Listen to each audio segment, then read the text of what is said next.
जय हिंद दोस्तों, मेरा नाम देवांशु कुमार भानु है। मैं एक प्रैक्टिसिंग चार्टर्ड अकाउंटेंट हूं और मैं अपने यूट्यूब चैनल जीएसटी ज्ञान में फिर से आपका स्वागत करता हूं। जैसा कि मैं अपने हर वीडियो में कहता हूं कि मेरे इस यूट्यूब चैनल का मेन पर्पस है आपको इनकम टैक्स और जीएसटी के प्रोविजन से अवेयर कराना, उसके क्रक्स को बताना, ताकि डिपार्टमेंट का कोई भी नोटिस हो चाहे डिमांड हो उससे आप सुरक्षित रह सकें। इसी क्रम को आगे बढ़ाते हुए आज मैं बड़े एक इंपॉर्टेंट टॉपिक के साथ आपके सामने आया हूं। इसमें मैंने एक वीडियो बनाया है, वो टॉपिक है इंटरेस्ट। इंटरेस्ट बहुत ही कॉमनली वर्ड यूज्ड है। इसका हमारे डे टू डे लाइफ में बहुत यूज होता है। आप कहीं इन्वेस्ट करते हैं, बैंक में पैसा रखते हैं, एफडी में पैसा रखते हैं, उस पर आपको इंटरेस्ट मिलता है। फिर आप लोन लेते हो, बैंक से लोन लेते हो, auto loan, home loan, business loan, आपको इंटरेस्ट देना पड़ता है। तो ये जो इंटरेस्ट है कब टैक्सेबल होता है, कब एग्जेम्प्ट होता है, जो इंटरेस्ट हम पे करते हैं उसका बेनिफिट इनकम टैक्स में कैसे मिलता है, जीएसटी में इसका क्या ट्रीटमेंट है, तो ये एक बहुत बड़ा एक पजल है। लोगों को कंफ्यूजन बना रहता है कब टैक्सेबल है, कब एग्जेम्प्ट है, जीएसटी में क्या ट्रीटमेंट है। तो आज मैं ये वीडियो बनाया है मैंने इसलिए कि ये मैं सारा कंफ्यूजन आज मैं दूर करने वाला हूं। तो वीडियो के अंत तक बने रहिएगा, तो आपका ये इंटरेस्ट का पूरा फंडा मैं क्लियर कर दूंगा। हाँ, जो लोग मेरे YouTube चैनल पे नए हैं, अभी अभी देख रहे हैं, वो मेरे YouTube चैनल को सब्सक्राइब करें ताकि मेरे लेटेस्ट वीडियो आपके तक आ सके। तो चलिए दोस्तों, स्टार्ट करते हैं। सबसे पहले मैं स्टार्ट करूंगा इनकम टैक्स में इसके ट्रीटमेंट का। इंटरेस्ट इनकम टैक्सेबल कब होता है? पहला, जो भी हम सेविंग अकाउंट पे जो इंटरेस्ट मिलता है हमें, वो क्या फुल्ली टैक्सेबल होता है। लेकिन रुकिए, 10,000 तक आपको बेनिफिट मिलता है अंडर सेक्शन 80 टीटीए में। 10,000 से ऊपर जो भी इंटरेस्ट मिलता है सेविंग बैंक, चाहे वो बैंक में सेविंग अकाउंट हो या आपका पोस्ट ऑफिस में सेविंग अकाउंट हो, उस पे 10,000 तक आपको उसका बेनिफिट मिलता है। उसके ऊपर सारा का सारा टैक्सेबल हो जाता है। इंटरेस्ट ऑन एफडी पे जो फिक्स डिपॉजिट कराते हैं उस पे जो इंटरेस्ट मिलता है फुल्ली टैक्सेबल है। लेकिन रुकिए, जो सीनियर सिटीजन्स होते हैं जिनकी उम्र 60 साल से ऊपर होती है, उनको ये जो सेविंग अकाउंट का इंटरेस्ट है, एफडी का इंटरेस्ट है, मंथली इनकम स्कीम जो पोस्ट ऑफिस का होता है उस पे जो इंटरेस्ट मिलता है, ये 50,000 तक एग्जेम्प्टेड होता है अंडर सेक्शन 80 टीटीबी में। तो लेकिन ये केवल सीनियर सिटीजन को अलाउड है। तो सीनियर सिटीजन के लिए 50,000 तक का बेनिफिट मिलता है। अदर देन सीनियर सिटीजन है, जैसे हम लोग हैं, अदर देन सीनियर सिटीजन है, उसको केवल 10,000 तक का बेनिफिट मिलता है, और वो भी सेविंग बैंक इंटरेस्ट का। नेक्स्ट, ये जो मंथली इनकम स्कीम होती है पोस्ट ऑफिस से लोग जो इन्वेस्ट करते हैं उस पर जो मिलता है फुल्ली टैक्सेबल होता है। नेक्स्ट, जो एनएससी में इन्वेस्ट करते हैं उस पर जो इंटरेस्ट मिलता है, कंफ्यूजन है लोगों को, लोग कहते हैं एग्जाम्प्ट है। एग्जाम्प्ट नहीं होता है दोस्तों, ये फुल्ली टैक्सेबल होता है। लेकिन ये जो इंटरेस्ट मिलता है वो री इन्वेस्ट हो जाता है एनएससी अमाउंट में, इसलिए अंडर सेक्शन 80C में जो इन्वेस्टमेंट की लिमिट होती है 1.5 लाख की हर साल, उसमें इसका बेनिफिट मिल जाता है। तो एक तरफ ये टैक्सेबल होता है, एक तरफ उसका बेनिफिट मिल जाता है इंटरेस्ट का री इन्वेस्टमेंट से। लेकिन 4 साल तक ही ये बेनिफिट मिलता है, क्योंकि एनएससी 5 साल तक होता है, आपको पता है। 4 साल तक ये मिलता है, फिर री इन्वेस्ट होता है।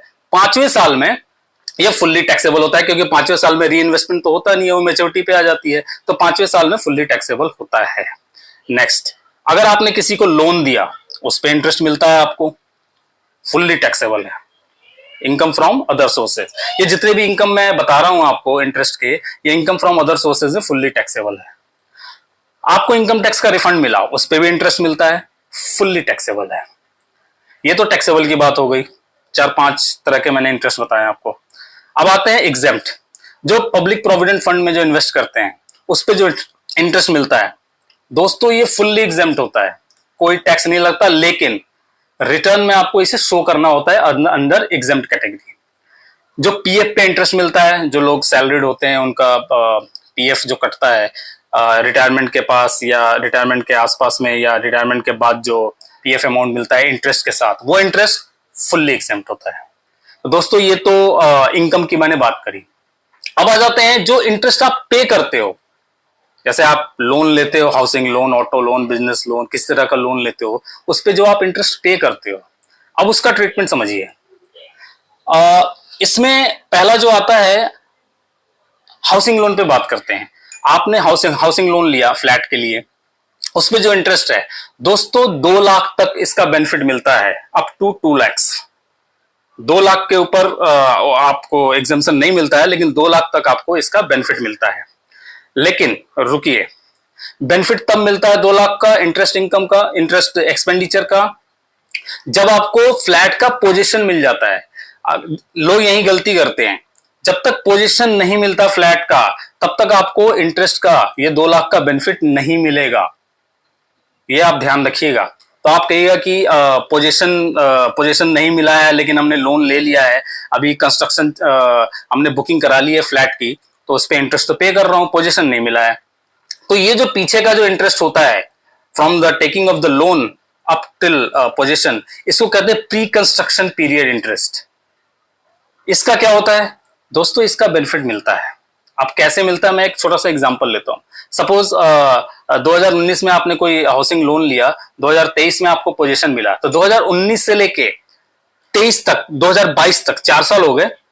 ये जो प्री कंस्ट्रक्शन पीरियड कहा जाएगा पोजीशन से पहले, सपोज 5 लाख का इंटरेस्ट पे किया आपने, तो ये लॉ कहता है कि ये जो 5 लाख है प्री कंस्ट्रक्शन पीरियड इंटरेस्ट, वो 5 एनुअल इक्वल इंस्टॉलमेंट्स में आपको मिलेगा from the year of position. मतलब कि 2023 ऑनवर्ड्स 5 एनुअल इक्वल इंस्टॉलमेंट्स में ये इंटरेस्ट का बेनिफिट मिलेगा। मतलब कि लैप्स नहीं होगा, मिलेगा, लेकिन 2023 ऑनवर्ड जब आपको पोजीशन मिल गया, मतलब 2023, 24, 25, 26, 27 5 साल तक आपको मिलेगा। कितना मिलेगा, 5 लाख पे किया था आपने प्री कंस्ट्रक्शन पीरियड का, तो 1-1 लाख रुपए मिलेगा 5 साल तक। तो 2023 में 1 लाख, 2024 में 25, 26, 27 1-1 लाख रुपए मिलेगा। और जो करंट में आप जो पे कर रहे हो, जो 2023 में जो आप इंटरेस्ट पे करो, उसका तो बेनिफिट मिलेगा, लेकिन मैक्सिमम 2 लाख मिलेगा। अच्छा दोस्तों, इसमें एक स्ट्रेटजी भी आ जाती है। अगर हस्बैंड वाइफ दोनों जॉब में हैं, दोनों वर्किंग हैं, बिजनेस कर रहे हैं, तो बेटर ये होता है, प्लानिंग होती है टैक्स प्लानिंग, कि दोनों लोन ले ले, 50-50 लोन ले ले, ताकि 2 लाख का बेनिफिट हस्बैंड को भी मिल जाए, 2 लाख का बेनिफिट वाइफ को भी मिल जाए। लेकिन उसमें एक शर्त होती है। शर्त क्या, कि दोनों को को बोरोवर होना चाहिए, दोनों को को ओनर होना चाहिए। मतलब कि जो लोन लिया है बैंक से, उसके कागजों में वो दोनों 50-50 के बोरोवर्स होने चाहिए, और जो प्रॉपर्टी के पेपर्स हैं उसमें भी ओनरशिप उनकी 50-50 की होनी चाहिए।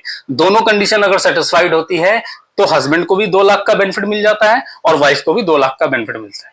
ये तब होता है जब लोन अमाउंट बहुत ज्यादा होता है, इंटरेस्ट जो है 2 लाख से ज्यादा होता है, तो ये लोग स्ट्रेटजी बनाते हैं, तो आप भी बना सकते हो।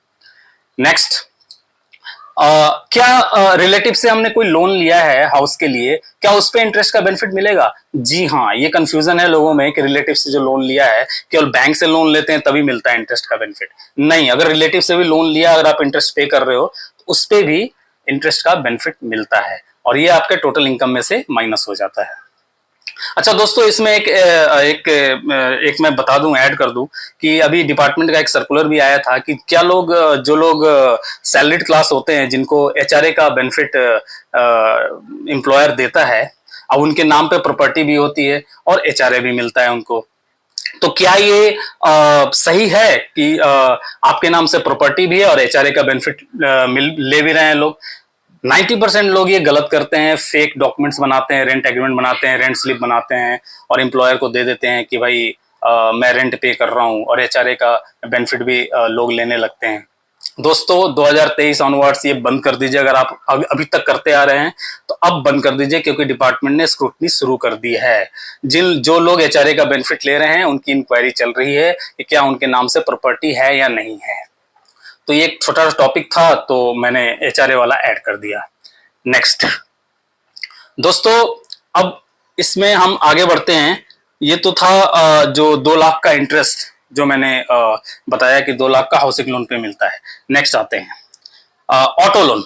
अगर ऑटो लोन लेते हैं तो उस पे जो हमने गाड़ी खरीदी है, अगर हमने अपने बैलेंस शीट में इसे शो किया हुआ है, as a fixed asset show किया हुआ है, तो इस पे जो इंटरेस्ट पे कर रहे हैं फुल्ली अलाउड है, एक्सपेंडिचर अलाउड है। बिजनेस लोन लेते हैं, ऑफ कोर्स नाम से पता है बिजनेस है, बिजनेस के लिए मैंने लोन लिया है, उस पे जो इंटरेस्ट है एक्सपेंडिचर अलाउड है, प्रॉफिट एंड लॉस अकाउंट में इसे हम डेबिट कर देंगे, इंटरेस्ट अलाउड है। सैलरीड पर्सन को ऑफ कोर्स नहीं मिलता है क्योंकि उनका पीएनएल अकाउंट बनता नहीं है। केवल बिजनेस जो प्रोफेशनल हैं, बिजनेस वाले हैं, उनको ऑटो लोन का इंटरेस्ट का बेनिफिट, बिजनेस लोन का इंटरेस्ट का बेनिफिट मिलता है। नेक्स्ट, जो पर्सनल लोन है उस पे जो इंटरेस्ट पे करते हैं उसका क्या? भाई साहब नाम से ही पता है कि ये पर्सनल लोन है, पर्सनल पर्पस के लिए, बिजनेस पर्पस के लिए तो यूज हुआ ही नहीं है। पर्सनल पर्पस के लिए इंटरेस्ट बिल्कुल अलाउड नहीं है। इनकम टैक्स में कोई डिडक्शन, कोई खर्चा अलाउड नहीं होता है। दोस्तों एक आता है अनसिक्योर्ड लोन। लोग बिजनेस चलाने के लिए अनसिक्योर्ड लोन लेते हैं, उस पर इंटरेस्ट पे करते हैं। अब इसमें एक चीज, इंपॉर्टेंट चीज आपको बता दूं कि जो लोग नॉन रिलेटिव से अनसिक्योर्ड जो लोग लेते हैं लोन, उस पे इंटरेस्ट बुक करना मैंडेटरी होता है। इंटरेस्ट आप बुक कीजिए, अदरवाइज अंडर सेक्शन 50 ये गिफ्ट माना जाता है, विदाउट कंसिडरेशन माना जाता है, और वो आपके इनकम में ऐड हो जाता है। तो ये ध्यान रखिएगा, जब भी जो बिजनेस क्लास सुन रहे होंगे वो ध्यान रखिएगा कि जब भी अनसिक्योर्ड लोन लें अगर नॉन रिलेटिव से, तो इंटरेस्ट का एक्सपेंडिचर जरूर बुक करें। अगर टीडीएस बनता है आपका तो उस पर टीडीएस काटें और एक्सपेंडिचर बुक करें। हाँ, रिलेटिव से अगर लिया है तो एक्सपेंडिचर आप इंटरेस्ट का बुक कर भी सकते हैं, नहीं भी कर सकते हैं, डिपार्टमेंट ज्यादा कुछ नहीं बोलेगा। नॉन रिलेटिव से लेते हैं तो जरूर आप इसे बुक कीजिए इंटरेस्ट का एक्सपेंडिचर। तो ये था इनकम टैक्स में क्या ट्रीटमेंट है इनकम का और एक्सपेंडिचर का। अब आ जाते हैं जीएसटी में। दोस्तों जीएसटी में साफ साफ लिखा है अंडर नोटिफिकेशन नंबर 12/2017 कि ये जो इंटरेस्ट है on deposits, loans and advances, ये फुल्ली एग्जेम्प्ट होता है। जीएसटी में ये एग्जेम्प्ट सप्लाई माना गया है और ये इस पे जीएसटी नहीं लगता है। लेकिन एक बात ध्यान रखिएगा कि जब भी हम एग्रीगेट टर्नओवर निकालते हैं किसी बिजनेस या प्रोफेशन का, जो हमारी लिमिट है 20 लाख, जो साल में अगर 20 लाख से ऊपर का टर्नओवर क्रॉस करता है तो हमें जीएसटी का रजिस्ट्रेशन लेना पड़ता है। तो इसमें ध्यान रखिएगा कि अगर इंटरेस्ट इनकम भी है और आपका टैक्सेबल कोई सप्लाई है तो इन दोनों को जोड़कर टर्नओवर काउंट किया जाता है। एक छोटा सा एग्जांपल लेता हूं, सपोज रेंटल इनकम आपकी 10 लाख आ रही है पूरे साल में और जो इंटरेस्ट से इनकम है 12 लाख आ रही है। आपने एफडी दिया है, एफडी पे इंटरेस्ट मिल रहा है, लोन आपने किसी को दिया है तो 12 लाख मिलता है। 12 लाख प्लस 10 लाख टोटल 22 लाख हो गए। तो 12 लाख तो एग्जेम्प्ट है जो इंटरेस्ट है और 10 लाख रेंटल इनकम है। तो ये 22 लाख हुआ, 20 लाख से क्रॉस कर गया ये लिमिट। तो क्या ये 22 लाख जब हो गया तो क्या हमें जीएसटी रजिस्ट्रेशन लेना जरूरी है? जी हाँ दोस्तों, लेना पड़ेगा। जीएसटी रजिस्ट्रेशन आपको लेना पड़ेगा क्योंकि आपकी एग्रीगेट टर्नओवर है। It means aggregate turnover means taxable plus exempt supply, दोनों को ऐड करके एग्रीगेट टर्नओवर हम देखते हैं। तो दोस्तों ये था इंटरेस्ट पे एक छोटा सा मेरा एक वीडियो। आशा करता हूं कि आपका जो इनकम टैक्स या जीएसटी में जो भी कंफ्यूजन होगा इंटरेस्ट से रिलेटेड, आज वो सब खत्म हो गया होगा। अगर वीडियो अच्छा लगे तो जरूर लाइक कीजिएगा इसे। आगे भी मैं अपने नए वीडियो के साथ, नए टॉपिक के साथ आऊंगा, उसके क्रक्स समझाऊंगा आपको। तब तक के लिए दोस्तों खुश रहिए, स्वस्थ रहिए, मस्त रहिए। जय हिंद, जय भारत।